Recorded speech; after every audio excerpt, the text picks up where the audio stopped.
Yeni rotamız Venedik'ten selam herkese. Selamlar. Burada 2 günlük bir gezimiz olacak. Evet arkadaşlar, şu an aşağıda görmüş olduğunuz Instagram ve YouTube hesabımızı eğer abone değilseniz abone olmanızı bekliyoruz diyelim. Çocuklar da geldi, değişik kuşları kovalıyorlar. Bu meydan biraz hareketli açıkçası. Arkadaşlar bir tane de like'ınızı istiyoruz. Evet, başlamadan önce bir like'ınızı alırız. Evet, şu an abone olabilirsiniz hatta. Evet, o zaman başlayalım. Venedik videomuz başlasın.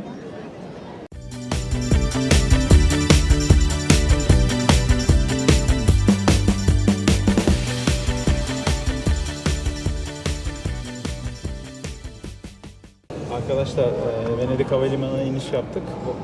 Şimdi Venedik'e 2 tane ulaşım yolu var. Bir tanesini otobüsle yapıyorsunuz. Bir tanesini de vapurla geçebiliyorsunuz. Biz San Marco meydanına çok yakın bir yerde olacağımız için vapurla geçmeyi tercih ettik. Otobüsle gitseydik eğer bir tane daha ulaşım yapmamız gerekecekti. Bir tane daha ulaşım yapamıyoruz otobüsle.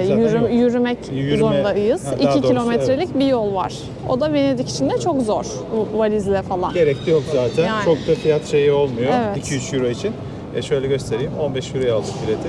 Otobüste yanlış hatırlamıyorsam 12 euro falan diyorlardı. Doğru. Yani hangi ulaşım sizin kalacağınız yere yakınsa onu tercih edin. Öyle planlamanız daha doğru olur. Zaten havalimanının içinden de yürüdüğünüz zaman üstteki levhaları takip ettiğiniz zaman vapur iskelesine doğru bir yol var. Güzel. Bir 5-6 dakika yürüyorsunuz ama çok rahatlıkla takip ettiğiniz zaman bulabilirsiniz. Evet, küçük bir havalimanı zaten. Evet, Venedik'te görüşürüz o zaman.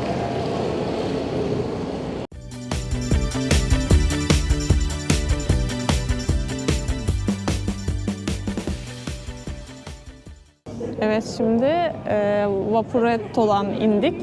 Yaklaşık 1 saat sürdü. Belki de daha fazladır, bilmiyorum. Bayağı yavaş geliyor. Yani binerseniz sağına oturun.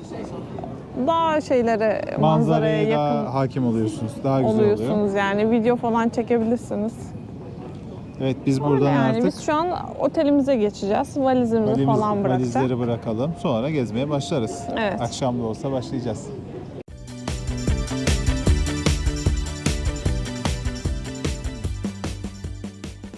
Merhaba arkadaşlar. Normalde biz otel odalarını çok fazla çekmiyoruz ama bu geldiğimiz yeri beğendik.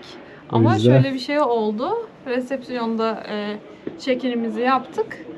Otel odasını anlattılar.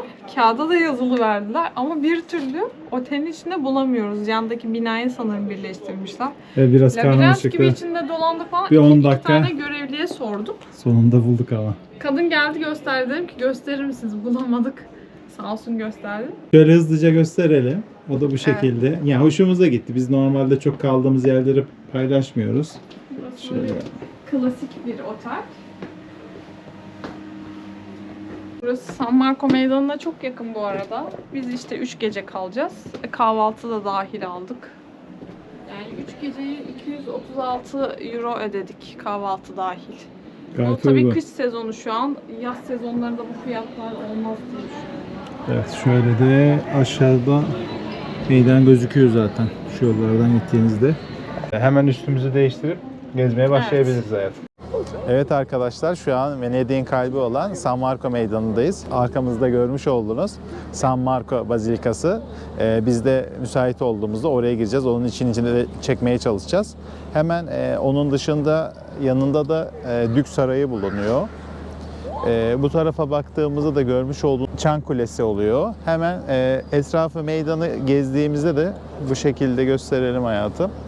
İşte yemek yiyebileceğiniz, bir şeyler içebileceğiniz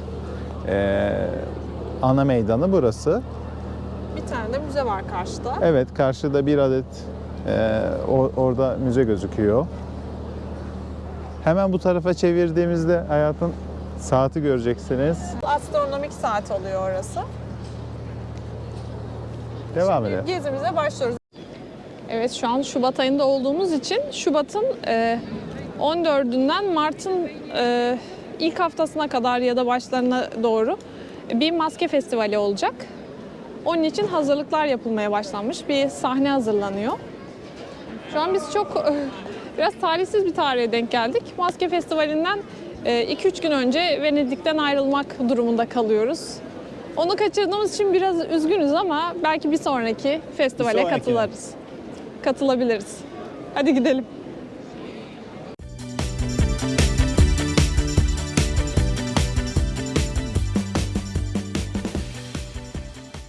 Evet, burada fiyatları da yazmışlar. 90 euro, 30 dakikalı. Maksimum 5 kişi binebiliyor. Bildiğim kadarıyla 5 kişi de binseniz 90 euro. Tek kişi binseniz Tek kişi de binseniz 90 euro. Bir 5 daha kişi binerseniz böldüğünüzde yani ona göre Daha hesabını uyguna yaparsınız. Akşam olarak da 19'dan sabah 8'e kadar 110 euroymuş. Akşam tarifesi farklı bu arada. 35 Evet. dakika diyor. şurada yazıyor. Böyle burada fiyatlar fix bu arada. Öyle pazarlık yapılınca indirim olur mu bilmiyorum. İsterseniz denersiniz. O tekne de geçiyor. Onu da ilk kez gördüm. Hep gondol geçiyordu. Bu arada arkadaşlar gondolları gerçekten bayağı uzun. Bizim biraz saltanat kayığını andırıyor. Evet, tarzı. evet. Bir ara İstanbul'da vardı bunlardan, Evet. hatırlıyor musun? Eyüp tarafında mı yapıyorlar? Evet, Orada sanki biniliyordu orada galiba. Eminönü'nün oradaydı. Eminönü taraflarında vardı. Şansımıza da hava güzel şu an. Problem yok. Devam Yani edelim. güzel ama güneşsiz, inşallah canlı çıkıyordur videolar. Şu an Pizzeria L'Angelo'ya geldik. Burada dilim pizza alabilirsiniz. Bütün pizzalar da var. Fiyatları da hatta gösteririz şimdi size. Hadi bakalım. Biz de pizzamızı sipariş edeceğiz. Evet, şu anda biz margarita sipariş ettik. Normal boyutu olandan. Bir de familya var. 6,5 euro ve 10 dakikaya hazır dedi. Dilim pizzalarda 3 euro bu arada. Böyle dilim de alınabiliyor. Bu da family boy oluyor.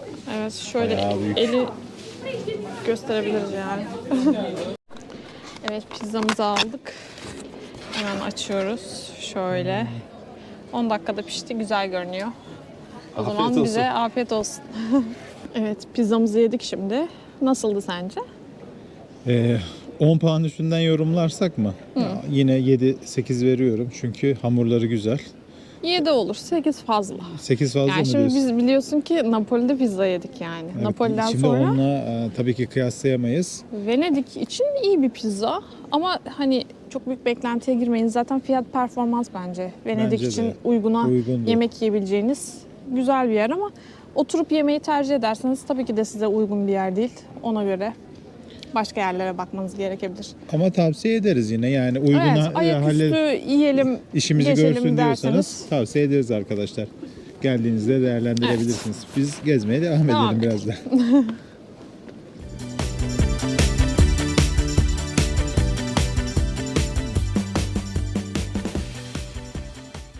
Evet, selam arkadaşlar. Şu an pazar günündeyiz. Bazilika saat 2'de açılıyor öğleden sonra. Onun dışında hafta içi 9.30'da açılıyormuş. Biz erken açılıyorsa eğer bilet alacaktık ama şu anda 2'yi bekleyemeyeceğiz. Biraz çarşıyı turlayalım dedik. Hemen astronomik saatin altındaki sokaktan gireceğiz. Şöyle gösteriyorum. Size biraz da çarşıyı gezdirelim. Hadi bakalım.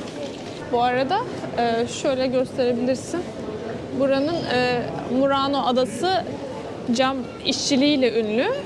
İşte boncuklar, böyle süs eşyaları falan filan bir sürü cam ürün bulmak mümkün. Bunun için hatta Murano Adası'na falan da gidiyorlar. Ama biz gerek görmedik. Zaten burada da bir sürü mağaza var. Yani sizin de aklınızda bulunsun. Çok ilginizi çekiyorsa gidebilirsiniz. Şöyle örnek gösterelim cam işçiliklerini. Bir de Burano Adası var. Burano'da renkli renkli evleriyle ünlü. Yani gittiğinizde dışarıdan böyle gezip gelebiliyorsunuz ama iki adaya da gitmek isterseniz yaklaşık bir gününüzü alıyor diyebiliriz. Çünkü vapurlarla gidiyorsunuz. Onlar da çok hızlı gidemediği için biraz ulaşım kısmı uzun sürüyor aslında. Biz çok ilgimizi çekmedi. O yüzden sadece Venedik'te gezinmeyi tercih ediyoruz. Bir sürü maske satan dükkanlar.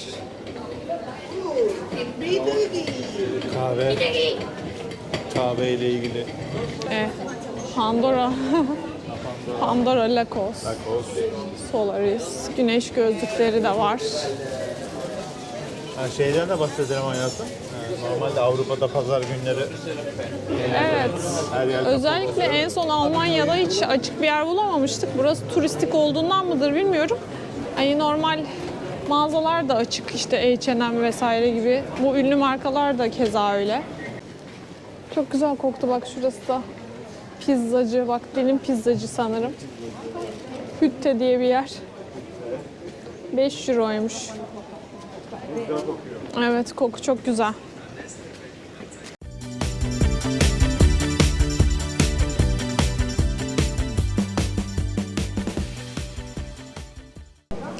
Evet, çok güzel pastanelerin vitrinlerinde ürünler var. Şu tarafa özellikle bakalım. Şu kurabiyelerden her pastanede hemen hemen var. Cannoli'nin çeşitleri var. İçleri bunların büyük dolgulu. 4,5 euroymuş. Cookie'ler 5 euro. Şuradan çekeriz. Yukarıda da küçük cannoliler var. Bu arada kanali biz seviyoruz normalde. Evet. Yedik daha Şunu önce da de. Napoli'de yemiştik. Sfogliatella. Şeyde de yedik O da bunu çok hayatım. güzeldi. Amalfi'de de yedik. Evet, evet. O da güzel oluyor. İçi böyle kaymak tarzı, Kremalı çok kremamsı. güzel oluyor. Milföy gibi bir şey. Şimdi bu pastaneye giriyoruz. Burada bir tane meşhur tatlı varmış. Daha doğrusu Venedik'e özgü mü bilmiyorum da bir çalışan önermişti bize. Frittelle di Carnevale diye. Burasını da güzel yaptığını söyledi. Bakalım. Zaten ürünleri güzel gözüküyor hayatım. Şu soldaki olabilir mi?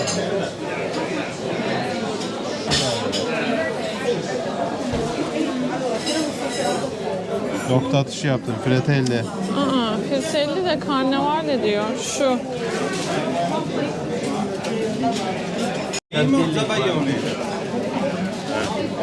Zabayone ile Likörlü. No, cream. Başımı şişirdi arkamdaki ya. You stay standing or sit at the table? No, stand. Öyle Türkçe diye. Thank you.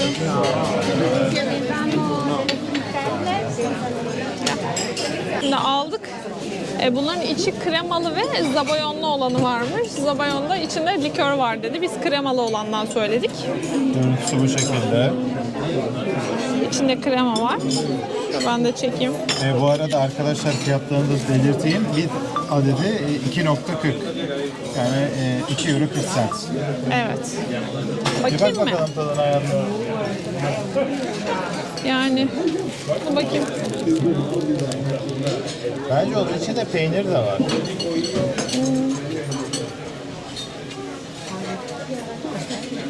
Çok beğenmedin herhalde. Güzel. Neye benziyor çözemedim yani. Bir de ben de Dışı kızartma hamur gibi. İçi de bolca kreması var. Bir de senden hayatım. Yumuşakmış dokusu. Ha?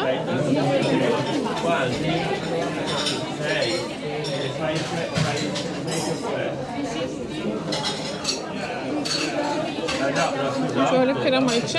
İçinde kremalı peynir de var biraz. Krema dedi sadece. Krema var. Evet. Ama böyle peynirin... Beğendin mi tadını? Yo, güzel. Güzel. Tavsiye ederim. Hafif bir tatlı. Bence denenebilir. Buraya gelmişken buraya özgü bir şeyler denemek lazım. Evet. Afiyet olsun. Evet arkadaşlar, Betül çok beğendi tatlıyı. Deminki tatlıdan sonra ya o tatlıları çektim mi bilmiyorum. Bir Çektim. çekelim. Ha, çektiysen okey. Çok güzel görünüyor tatlılar. Dedim ki bir tane daha bir şey söyleyelim dedim. Niyazi ile aynı anda gözümüz buna ilişti. Bunu ortak yiyeceğiz fazla gelmesin diye. Bakıyorum o Bunun zaman. fiyatı da aynı herhalde değil mi? Fiyatı yazmıyordu. Adını sordum bu arada. Adını pestil biniere crema dedi. Biz onu bulur yazarız. Açıklamalara ekleriz aşağı. Bakalım. Bir bak bakalım tadına. Şey gibi ekler gibi duruyor.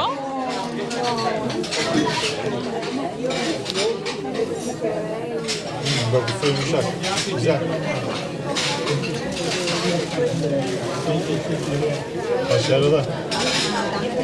Demin yediğimiz de aynı gibi bu arada. Zaten içi aynı. Ekstra onun dışı kızartılmıştı. Ama çok güzel. Kremalı şeyleri çok güzel yapıyorlar.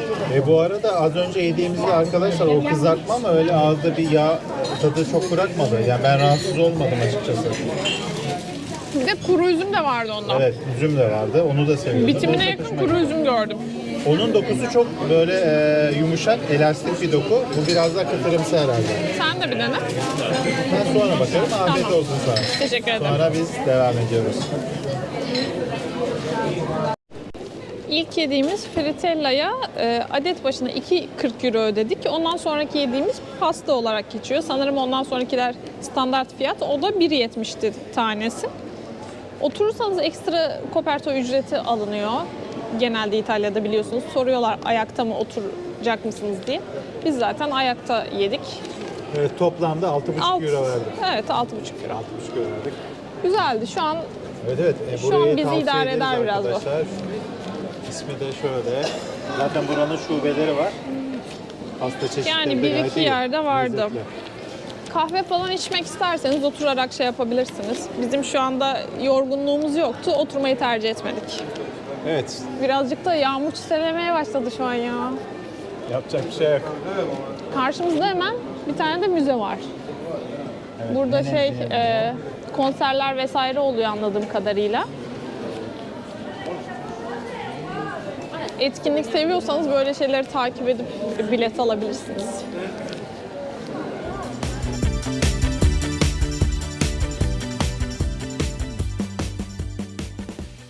Bir top 3 euro diyor.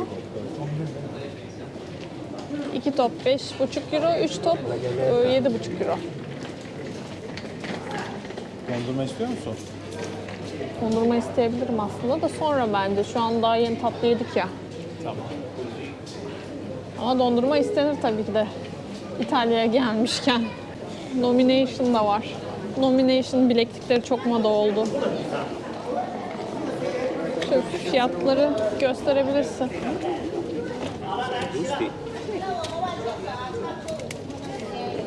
Çarpa çarpa gidiyor insanlar. Biraz ödüklük var bunlarda ama. Yani kalabalıktan mıdır nedir kimsenin umru değil. Şeylere bakacağım, şişelere.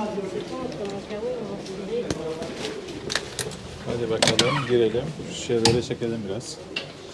Biraz bir şeyler çekin. Buranın şeyleri. Magnetler. Şişeler şurada. Çok güzel değil. 18 euro büyük boylar. Çok pahalı 18 euro. 36 euro. Vay bunun şeyi dışı çok şekilli diye. İşçiliği fazla. Evet.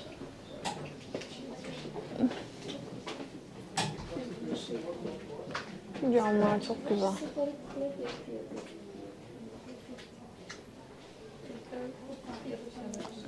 Çok güzel şeyler var bakar mısın?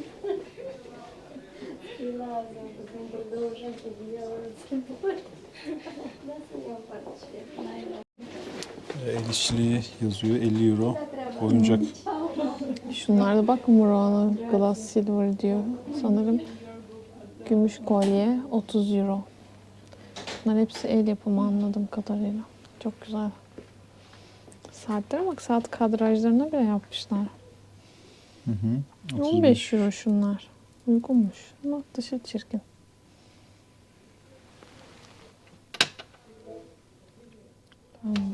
Ortada da Venice yazıyor. Güzel yani hatıra olarak. Evet.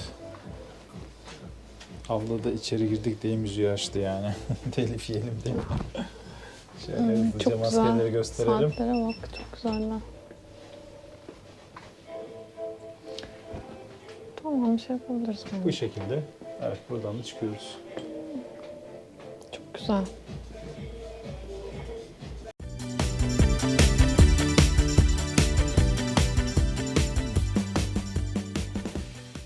Evet, şu anda Grand Kanal'ı birleştiren iki köprüden biri olan Akademya Köprüsü'ne doğru gidiyoruz. Hava şansımıza bugün kötü Yağmurlu. yani.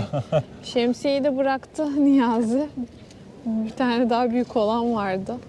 otele. İşte ben bununla idare ediyorum. Yok, problem yok. Benim keyfim yerinde. Evet, Şu an şimdi rüzgar gidelim. yok Allah'tan. Yani üşüme falan olmuyor. Zaten bakın eldivenlerimi takmadım. Hava güzel. Açık yerlere çıkmadıkça hani zaten binalar içerisinde geziyorsunuz, rüzgar esmiyor. Problem olmuyor. o yüzden. Onun dışında bu Grand Kanal'ı birleştiren iki köprü dışında karşı yakaya geçmek isterseniz işte gondollar falan var. 2 euroya binip karşı yakaya geçebiliyorsunuz. Ama ücret vermek istemezseniz bu iki köprüden birisini kullanmanız gerekiyor. Diğeri de Rialto Köprüsü. Orası da çarşılı köprü. Orayı da göstereceğiz.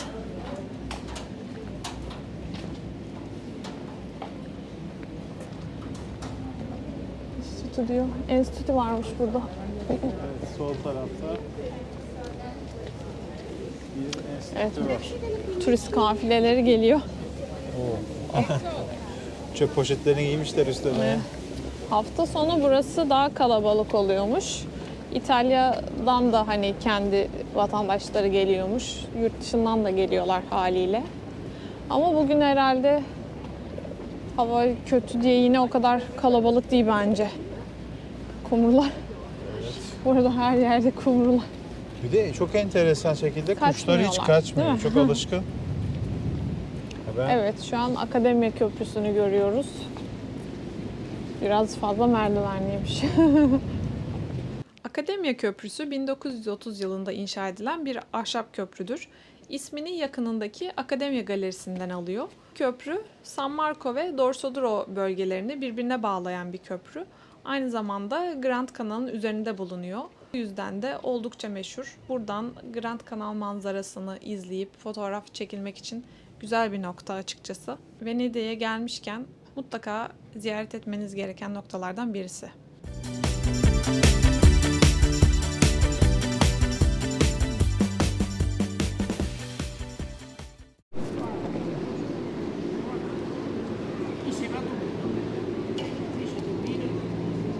Arkadaşlar Venedik bakıldığında düz ayak gibi görünse de birçok ufak tefek köprüler mevcut. Ve bu köprülerde de basamaklar çıkmak durumunda kalıyorsunuz. Bu da bir yerden sonra ayağınızı yormaya başlıyor. Bu yüzden size tavsiyem Venedik'e gelmeden önce rahat edebileceğiniz hafif ayakkabılar getirmeniz olacaktır. Bu şekilde daha rahat gezebileceğinizi düşünüyorum.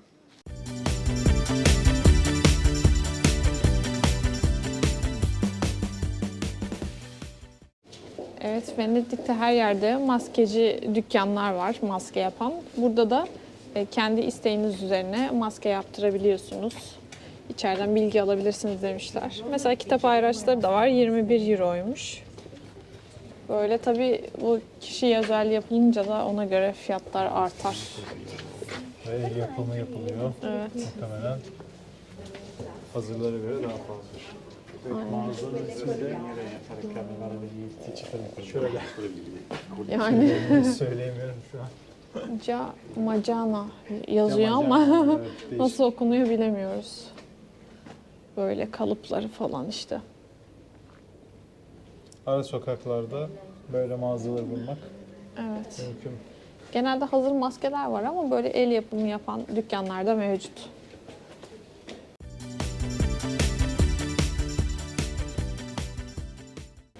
Evet, şu an Dolce Vita diye bir yere geldik. Burada çiçettiler var. Çiçetti ne derseniz Venezyalıların Tapas. aynen burada Venetian tapas yazmışlar. Venezyalıların tapası yani ekmek üstü böyle aperatif atıştırmalık diyebiliriz. Şurada. Şimdi içeri gidip Aynen. bir Bakalım deneyelim çekelim. bakalım. Bize uygun bir şey varsa en azından denemek istiyorum ben. Hadi bakalım. Jambonsuz falan bir şeyler bakabilirim. Şöyle Yani jambonlu ve genelde deniz ürünlü oluyor. Ben ne jambon yiyorum ne deniz ürünü. sor istiyorsan Şunlar onlardan belki olabilir. peynirli falansa olabilir. Şunun üstünde kırmızı biber var. Hello. Ciao. Güzel bu arada, bunu beğendim. Sosu falan da güzel. Denenebilir. Yani eğer balık ürünleri seviyorsanız bence daha hoşunuza gidecektir. O zaman bize afiyet olsun. Afiyet olsun hayatım. Teşekkür ederim. Evet, burası Santa Maria Gloriosa Bazilikası'ymış. Venedik biliyorsunuz bir sürü küçük adalardan oluşuyor. Ve bu adaların her birinde hemen hemen kilise mevcut. Küçüklü büyüklü. O kadar çok kilise var ki şaşırırsınız yani. Her adım başı neredeyse. Ve böyle büyük olanlar genelde de ücretli. Biz artık sıkıldık kiliselere ücret vermekten. Bir San Marco'dakine girebilirsek gireceğiz. Onun dışında artık tercih etmiyoruz ya. Sıkıldık gerçekten. Evet, burası da paralı arkadaşlar. Bunun da ücreti 5 euroydu galiba. evet 5 euro. Buradan gördük. Evet biz devam edelim o zaman gezmeye. Evet.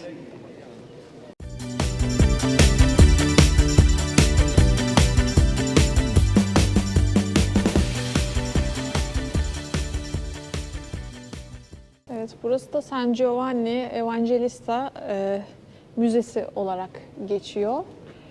Burada yani yazılana göre Hazreti İsa'nın gerildiği çarmıhın kalıntısının bulunduğu bir yermiş yani.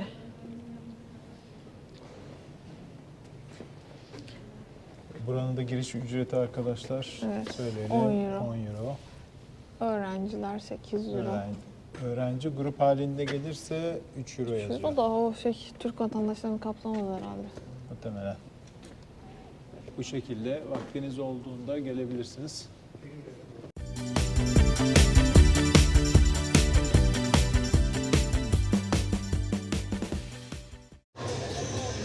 Evet, şu an el yapımı pasta diyorum. Yani makarna yapan bir yerin önündeyiz. Normalde çok meşhur olan bir yer var burada. Orası değil burası. Ama burada deneyebiliriz diye düşündük. Şimdi içeri girip bir tane olsun alıp bakalım bence. Hadi bakalım.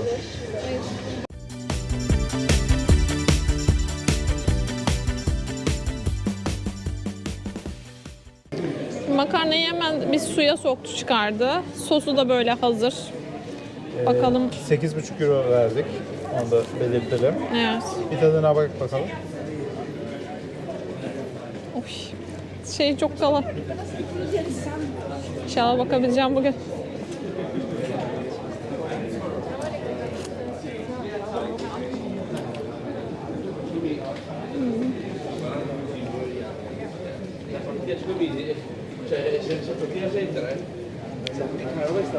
Güzel ama pesto sos biraz ağır geldi bana.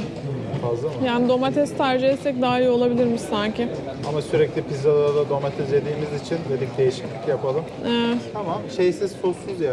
Afiyet olsun. Bu yeniyor. Ama öyle hani muhteşem değil burası. İsmi de yapalım.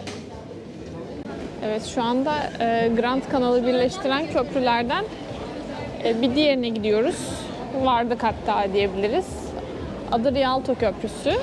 Bu köprünün önemli bir özelliği çarşılı köprü olması. Bir benzerini yine İtalya'da, Floransa'da gezmiştik. Onun dışında yani enteresan bir bilgi olacak ama Bursa'da da bu köprüden var. Irgandi Köprüsü diye geçiyor. Oraya da gitmiştim. Hatta ben öğrencilik dönemimde İtalya'ya geldiğimde tam o sene Bursa'ya da gitme imkanım olmuştu ve tesadüfen o köprüyü keşfetmiştik arkadaşımla. Böyle de bir anım var. Oradaki tabii bu kadar turistik değil yani. Türkiye'deki nedense bilmiyorum. Evet, şu an gidiyoruz. Sağlı sollu çarşılı zaten. Hani köprünün dışı. Şu an köprüyü görüyorsunuz.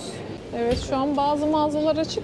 Pazar günü olduğu için kapalı olan yerler de var bu arada. Bak şuraları da gösterebilirsin. Genel olarak açık ama. Evet. Onun dışında kuyumcu da var. Şeyde de Floransa'da da vardı kuyumcu. Kuyumcular çarşısı.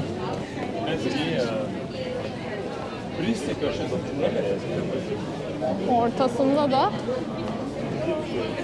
böyle köprünün kenarında görebileceğiniz o şu an bayağı kalabalık yalnız. Biz dün akşam gelmiştik. O kadar daha kalabalık sakindi. değildi.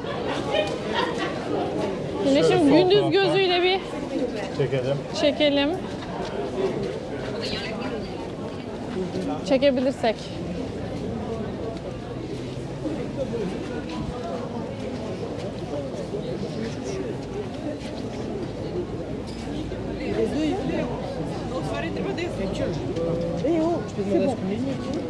Yani fotoğraf çekilen insanlar haricinde bir de bu ortada bekleyen insanlar var anlam veremediğim şekilde.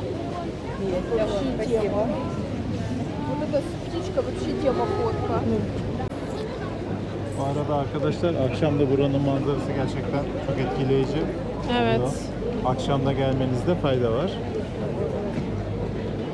Kanalda gün boyunca yoğun bir trafik oluşuyor teknelerde. Evet, böyle büyük motorlar da geçiyor. Hemen şu sağ noktada yemek yerleri de bulunuyor. İşte içkinin yanında aperatif yiyebileceğiniz mekanlar da var. Oraları da değerlendirebilirsiniz.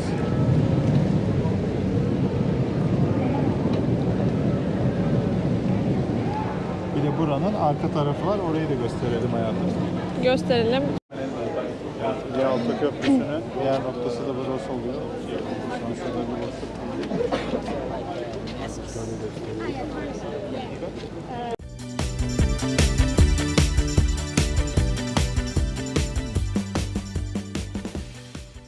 Küpeler şunlar 140, 150. En uygun şeyler bunlar galiba. Burada Gold yazmış. Zincirler bak, en inceleri 170, 210, 195. Bunların gramajlarıyla fiyatı artıyor. Şu büyük olan bir tane kalın olan 850 euro. Şu an Baksana kalınlara şurada 690 euro diyor. evet, şuradaki de 850 demiş. Şunlar çok güzel. Şu Dediğiniz- dikdörtgen gibi olanlar 740, 780. Yani fazla burada ya. Bilezikler 690 euro. Düz bilezik o da. Onun dışında böyle işçilikliler var. Ama tabii fiyat olması güzel. Neden? Enflasyon yok. Değişmiyor fiyatlar belli ki. Ona göre. Tabii bunlar belki burası ekstra kârlı satıyordur bilemiyorum da.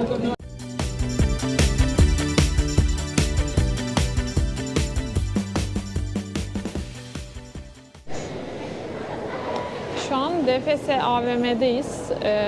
Burası ufak bir yer. Şöyle güzel otantik görünüyor. Buranın terası var.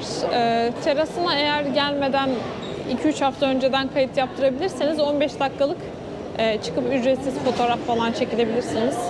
Biz onun için geç kaldık. Ama bir AVM'yi görelim dedik.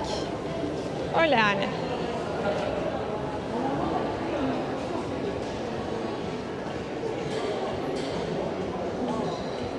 San Marco Bazilikası'nın önündeyiz şu anda.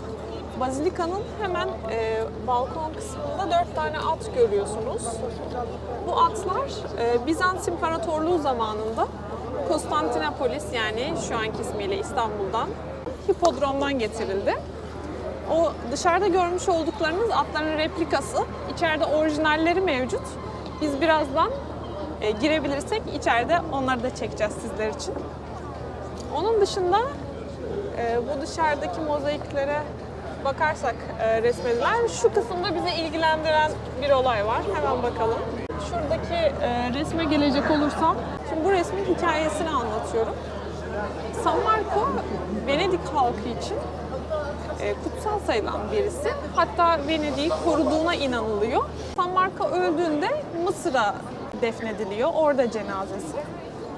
Buradan Venedikliler de işte Mısır'la ticaret esnasında San Marco'nun kemiklerini bir küfe gibi bir şey koyuyorlar ve o zaman tabii Mısır yine Müslüman olduğu için üzerine de domuz etleri örtüyorlar.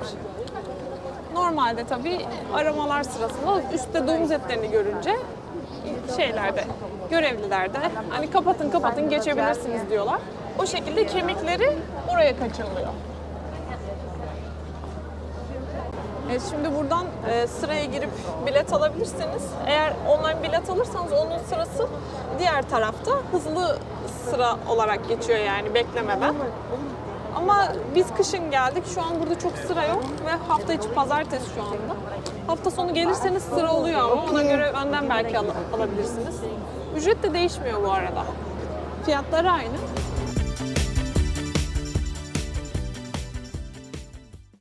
Evet, şu an San Marco Bazilikası'na girmiş bulunuyoruz.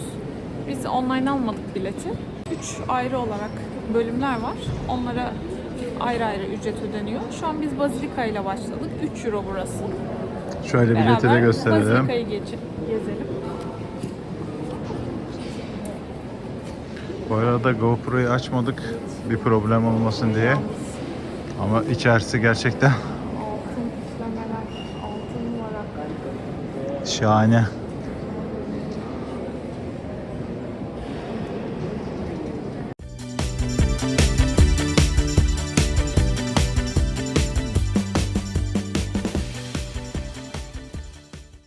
Evet arkadaşlar, Bazilika'nın içine böyle parça parça bölümlere ayrılıyor. Girişte 3 euro veriyorsunuz.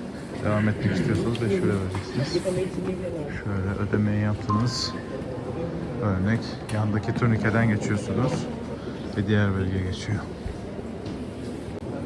Şimdi bu kısımda Paladoro diye geçiyor. Burada bir altın levha varmış. Buranın giriş ücreti 5 euro. Sadece şurada bir kısımda sanırım. Ama biz çok gerek görmedik şu anda. Vallahi arkadaşlar 3 euro verip girdiğiniz zaman zaten belli noktalara kadar rahatlıkla görebiliyorsunuz. Mutlaka bir bazilika içini gezin bence. Yani görülmeye değer bir bazilika oldu. Evet kesinlikle, özellikle tavandaki işlemeler bu şekilde. Şöyle göstereyim. Sadece bazilika için giriş ücreti ideal bu arada 3 euro. Evet burası kesinlikle 3 euro hak ediyor. Biz yeni yerlere doğru şimdi ilerliyoruz. Evet arkadaşlar 5 euro verilen noktadaki yer şurası. Bura yani daha doğrusu. Böyle zoomlayıp çekiyorum şu an. Şimdi Bazilika'dan sonra isterseniz müzeye girebiliyorsunuz. Museo Loggia Cavalli. Burada dışarıda görmüş olduğumuz 4 tane atın orijinalinin olduğu söyleniyor. İçeride kamera yasakmış ama belki çekebiliriz orijinalleri. Evet onun ücreti de 7 euroydu galiba. Evet. Hadi girelim. Sizin için çekmeye çalışacağız çaktırmadan.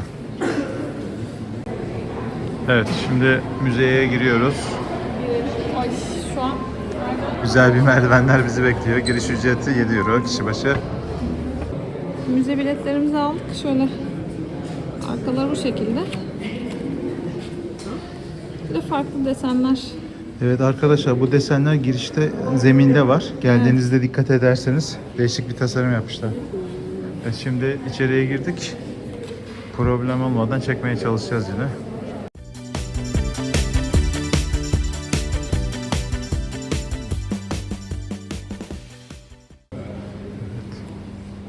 Ne kadar güzel kalmış yani.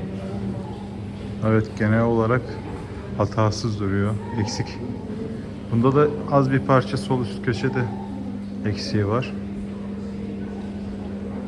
14. yüzyıldanmış bunlar. 13-14. Yani şu muhteşem bir keza. Bu noktadaki de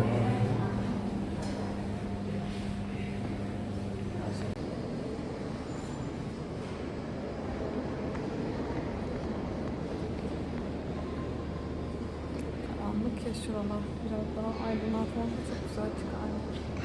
ama belli oluyor, problem değil.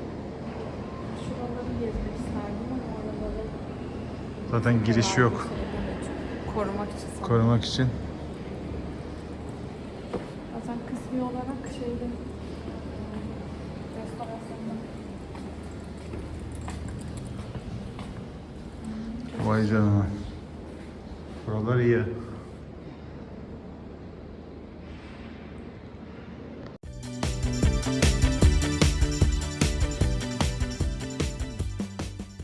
Defterin büyüklüğüne bakar mısınız? Kocaman. Ve renkleri de olduğu gibi duruyor altın rengine kadar. Dış kaplamalar da böyle sanırım.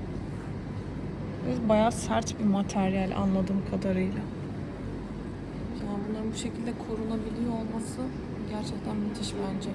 Değil mi? Evet, yani genel olarak zaten buradaki çoğu ürünler çok iyi korunmuş. Özellikle duvar. Bunlar duvara halı galiba bunlar değil mi hayatım? Aynen, duvar halısı gibi süsleme amaçlı. Burası bence hani verilen parayı hak eden nadir yerlerden. Bence buraya geldiğinizde bazilika ve müze kısmına gelebilirsiniz. Değil mi? Evet, bence de 10 Hiç euroya mal etmiyor yani. 10 euroyu halledersiniz. Kıyafetlerin işçiliği de muazzam. Şu nakışlar falan, bu şeyde de, Türkiye'de de yapılıyor bu tarz işlemeler. Ve çok pahalı ve zahmetli şeyler. Bildiğin handmade zaten, el işçiliği. Evet. O zaman fabrika işçiliği olamaz Zaten yok da. Şunlar da dantel. Bizim çok aşina olduğumuz şeyler. Kolları ve etek uçlarında şeyler var. Süslemeler var. Bak, yakalarda da danteller var. Evet, şu an altta. Alttan oraya gideceğiz. Hadi bakalım. Hadi bakalım. Belli oluyor zaten. Kocaman. Kocaman. Burada çekim yasağı yokmuş burada. Evet arkadaş. Sanırım varmış. Anladım. Bir şey demiyorlar.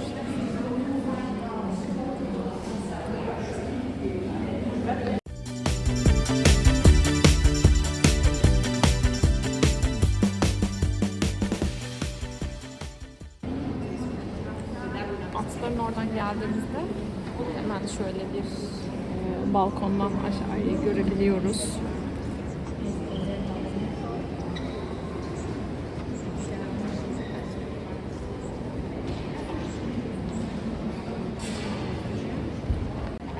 Evet, mozaiklerin sıklığına bakar mısınız? Hepsi onların el işçiliği ve renkleri falan çok güzel. Ve arkadaşlar şu gördüğünüz bütün duvarları çekiyorum bakın. Hepsini böyle nasıl yapmışlar, tavan. Tavanlar da Her dahil. yer. Yani burada binlerce, belki milyonlarca diyeceğim ama taş parça. Milyonlarca bence şey kalmaz yani, az kalmaz. Evet ki Vardır. çok var çünkü her Küçük parçalar. zamanı bile ne kadar sürdü acaba? El işçiliği sonuçta. Evet. Buraya bence mutlaka gelin. Keyifliydi en azından. Diğer yerlere bilmiyorum. İsterseniz girersiniz, girmezsiniz ama vaktiniz varsa bu bazilikayı değerlendirin. Ve müze kısmına özellikle. Evet biz Buradan artık ayrılacağız. Buradan terasa çıkıyoruz. bakalım terasta manzara nasılmış. Evet, atların olduğu kısma geldik şu anda. Bu kısımda restorasyon var. Aşağıdan bu atlar çok net gözükmüyor, özellikle şu. Böyle bakın, sonra o tarafa gidelim. Burada astronomik saat güzel gözüküyor. Buradan oraya martılar çok fazla var burada bu arada. Adamın teki de martı sesi çıkartıyor.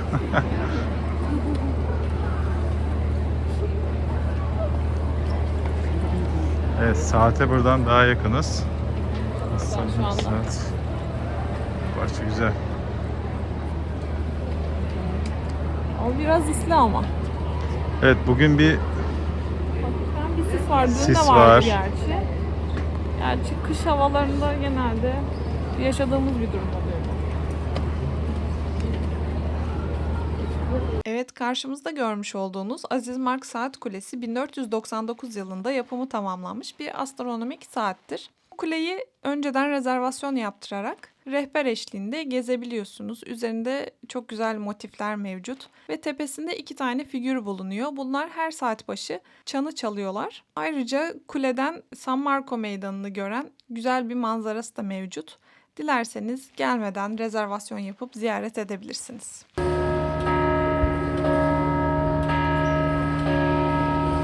San Marco Çan Kulesi 1514 yılında inşa edilmiş. Ancak 1902 yılındaki çökmesinden sonra aslına uygun olarak 1912 yılında tekrar inşası tamamlanmış. Dilerseniz kuleye çıkıp Venedik manzarasını izleyebilirsiniz.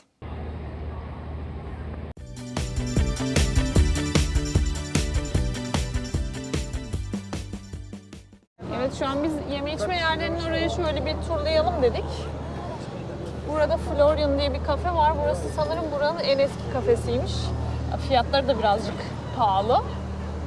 Biz oturmayacağız. Şöyle bir gezeceğiz.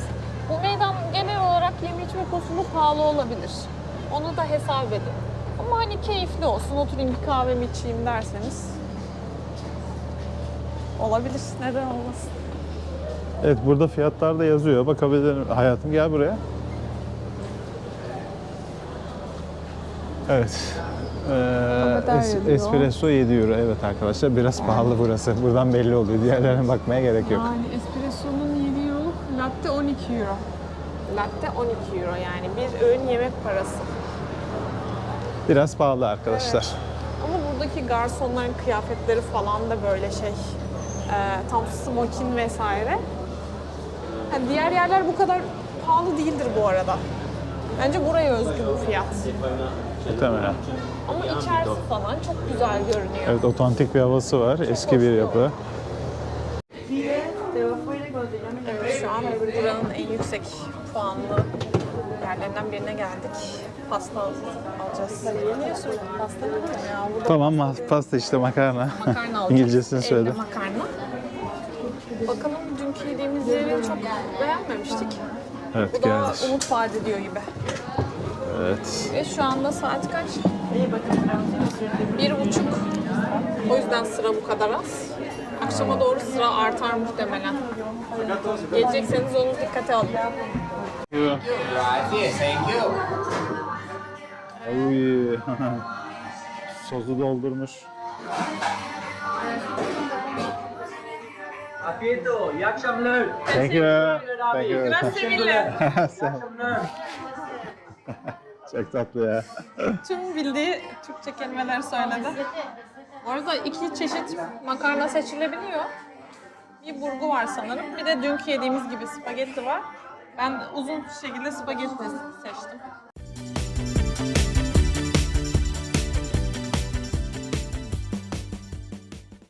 Hayatın manzaran da güzel bu arada. Gondol Şu anda sefası eşliğinde. bayağı karıştırdım. Ve artık tadına hazırız. Bir şey söyleyeceğim. Sen bu arada ye. Dünkünden çok daha iyi gözüküyor. Yani daha tadına bakmadım ama belli etti kendisini. Afiyet olsun. Yan tarafta bir burun silme oldu. Evet. Daha iyi değil mi? Hamuru da daha güzel. Çünkü orada cırt cırt taze çıkartıp hemen makineden Bunlar haşlanmış makarnayı tekrar suya sokup verdiler. bunlar taze Bazı yapıyor. yerleri de sıcak değildi zaten onun. Afiyet olsun. Teşekkür ederiz. Evet, bu arkamda görmüş olduğunuz iki kolonun da İstanbul'dan geldiği söyleniyor. Bu kolonların şöyle bir özelliği varmış. O zamanlar idam edilecek kişiler buraya gerdiriliyormuş. Bu iki kolon arasında. Ve tam karşıyı görecek şekilde. Karşıda da görecekleri şey astronomik saat. Orada öldükleri saati görerek yani cezaları kesiliyormuş, infaz ediliyorlarmış. Üzerinde de 2 tane heykel var. Bir tane aslan heykeli var. Bir tane de yani bir figür heykeli var. O ne olduğunu bilmiyorum açıkçası. Onu yazarız aşağıya. Şu an bu görmüş olduğunuz yerde Dük Sarayı. Dük Sarayı'nın da girişi 30 euro. 30 euroya 4 yer gezilebiliyormuş. İçinde 4 yer var sanırım. Müze vesaire. Onun detaylarına bakabilirsiniz. Biz girmeyi tercih etmiyoruz bugün. Şimdi böyle devam edelim Dük Sarayı'nın yanından. Bu arada Dük Sarayı'nın içinde eskiden mahkeme varmış. Hemen karşısında görmüş olduğunuz yer köprünün diğer tarafı. Orada da hapishane var. Şu an biz de buranın en popüler yerlerinden biri olan o köprünün üzerinden karşısına bakacağız. Evet, şimdi geldik. Bu köprü Ponte della Paglia diye geçiyor. Şu an biz hemen ortasına gidiyoruz. Evet, şurada bir boşluk bulduk. Hemen oraya gidelim. Karşıda görmüş olduğunuz köprü Ahlar Köprüsü diye geçiyor. Demin dediğim gibi zamanında burada mahkeme yapılıp Ondan sonra mahkumun cezası kesilirmiş. Ondan sonra bu tarafta hapishane. Hapishane tarafına geçerken burada son kez şu köprünün 2 tane penceresi var. Oradan bu tarafa Venedik'in manzarasını seyrediyorlarmış. Yani son bir bakış atıyorlarmış ve iç çekiyorlarmış. O yüzden buranın adı da Ahlar Köprüsü olarak anılıyor. O köprüden bahsediyorum, burası değil. Ve gördükleri manzarayı da bir çekelim hayatım şu tarafta. Ah, çektikleri manzara da bu. Gerçekten çekilecek gibi. Evet. Ah. Şu an tabii biraz sisli bir manzara. Evet, şansınıza arkadaşlar. Yani şansımıza, daha doğrusu havada kapalı. Karşıda farklı bir ada var. Buralar adalar bölgesi zaten. Oraya vapur hatlarıyla gidebiliyorsunuz. Gitmek isterseniz bakarsınız ama oralarda çok hani farklı bir şey olduğunu düşünmüyorum ben. Haydi devam edelim. Evet. Evet, gondollar şu an çıkışa başladılar.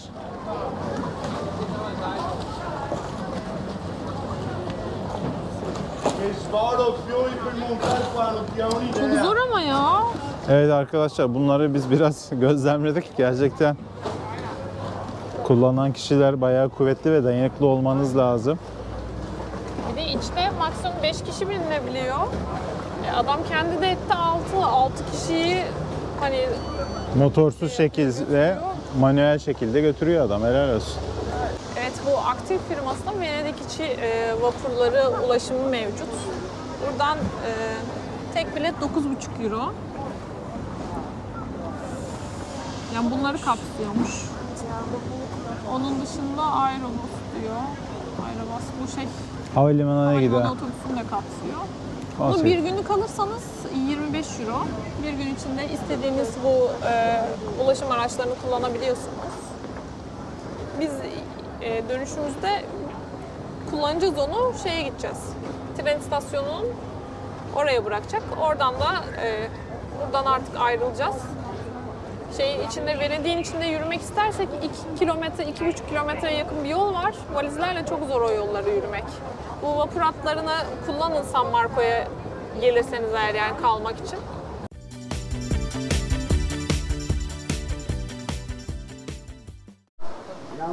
Evet, şu an Ahlar Köprüsü'nün diğer tarafındaki köprüye geldik. Buradan geçiyoruz. Buradan da bir kez daha bakabiliriz.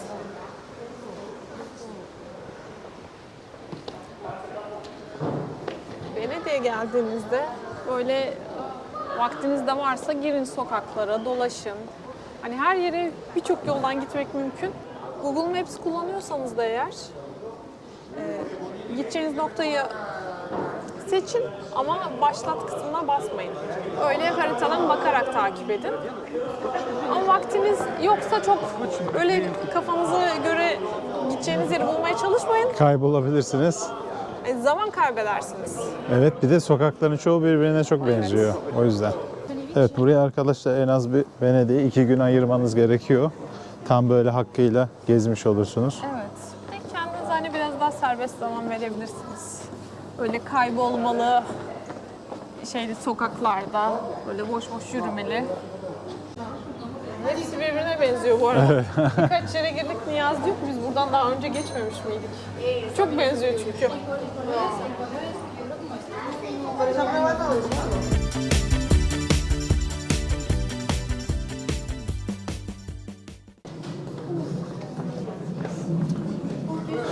Evet.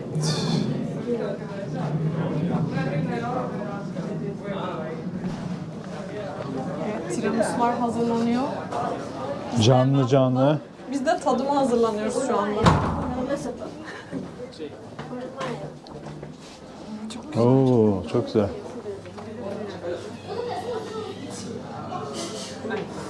Çok güzelmiş ya. Ha, makaron da var. Kanoli var. Hepsi var. Kanoli de deneyebiliriz miniklerden. Tamam. Sorry. Şöyle geçelim. Aa, bak tiramisu çeşitleri var. Klasik var, neyli var, fıstıklı var, lotuslu var. Bayağı bir çeşit var ama. Güzel. Bir tane Kanolya alırız. değil mi? 2.20 diyor. Tamam. Fıstık üstüne alırız. Bir tane de klasik tiramisu alırız. Tamam. Evet arkadaşlar, toplamda 7 euro 10 cent verdik. Tiramisu sade olanı 4.90. Kanolyemiz fıstıklı olan da ufak boyu 2.20. Şimdi tadım yapacağım. Tiramisu'ya bak bakalım. Evet, biraz tiramisu. Bu arada çok güzel gözüküyor. Bayağı sıra oldu şu an.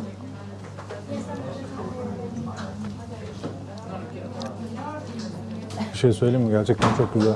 Kedi diliyle yapıyorlar. Kedi diliyle yapıyor burası.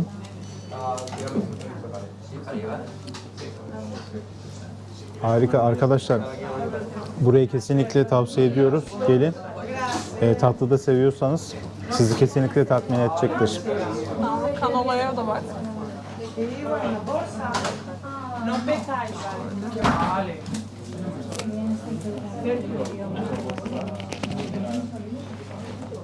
Ay, dikkat et.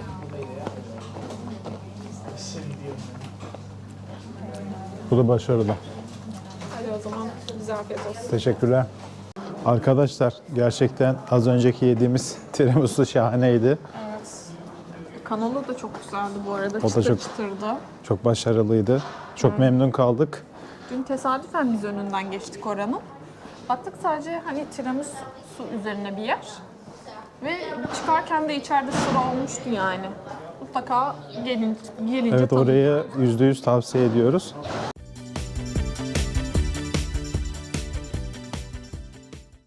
Evet, şu anda Aqualta kitapçısına geldik. Bu kitapçıyı gezeceğiz. Burası ünlü olmuş bir şekilde. Burada denizin belirli zamanlarda yükselme durumu söz konusu oluyor. Buna zaten Aqualta deniyor. Bu kitapçı da isim olarak kullanmış. Görürseniz yerden yüksek kitaplarda onu hesap ederek yapmışlar. Evet, bu içeride hatta bir tane gondol koymuşlar. İçi kitap dolu.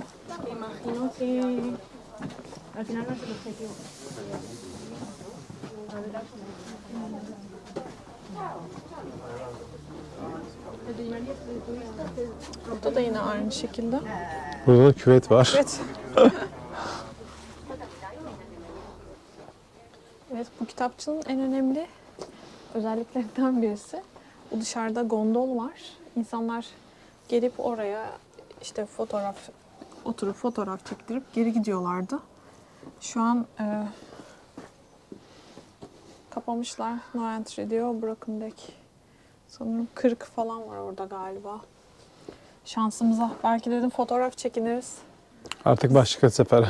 Gondola binmedik çünkü. Kışın çok mantıklı gelmedi bana gondol işi. Belki yazın gelirsek o zaman denemek isterim. Bu kitaplar da daha önce suyun altında kalan yani ıslanan kitaplar olması lazım. Bu şekilde üst üste koymuşlar.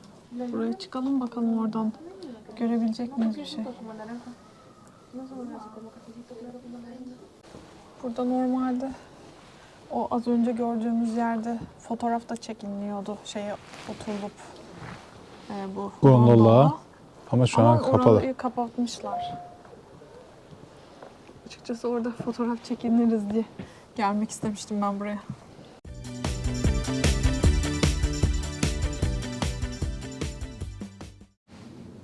Şu an hiçbir videoda göremeyeceğiniz bir yere geldik. Burası bir revak tarihi. Hemen bakalım ne var içeride. Mahalleyi vebadan kurtardığı için Meryem Ana'ya adanan ve dekore edilen 2 adet böyle mabet var. Burada çiçek de koymuşlar. Bu yerdeki kırmızı taş da veba nedeniyle akıtılan kanı temsil ediyormuş. Hatta batıl inanca göre bu taşa kesinlikle basmamanız gerektiği söyleniyor. Evet, adam amca da basmadan gitti mesela. basmadı. Helal olsun. Burada 2 tane de tablo var hemen. Evet. Bu arkamda da aynı şekilde 2 tablo var.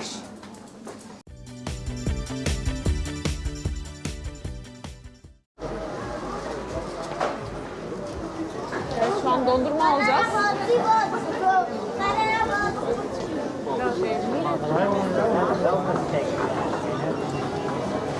Girelim bakalım sıraya. Hemen sıraya giriyoruz. Suso. Evet arkadaşlar, kiloları da ekstradan fark alıyorlar bilginiz olsun. 1.20. Hello. One cono. Sì. La cremalina. Pistachio. Afiyet olsun hayatım. Güzel gerçekten. Toplamda buna bir top aldı. Betül 3 euro verdi.